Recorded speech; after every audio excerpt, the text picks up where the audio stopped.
What this is showing is a continuation of Bayview that would come cross over Maple, and come down and eventually tie in with Pine Street, creating an extension that would go back to Biloxi Boardwalk and to the Hookup Restaurant. The extension would then move south, cross the railroad tracks, and come out. Phase 1 would end at 5th Street, which is the road that leads into Margaritaville.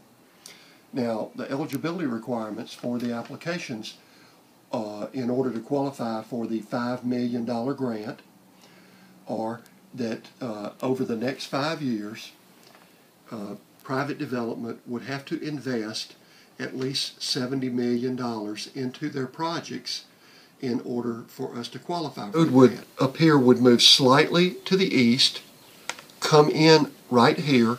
It would come down the property line for the palace, cut across the palace's parking lot, then cross the slough as opposed to following it, cross the slough, and then tie back in with Pine Street.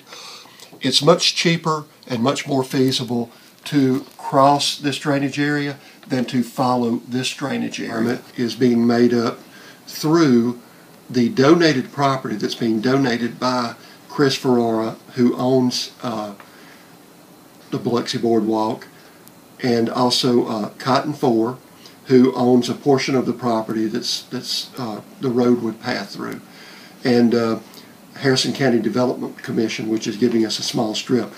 The donations of those properties helps us more than meet the match requirement for this grant.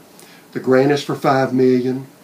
The engineering and construction cost for Phase 1 is $4.8 million.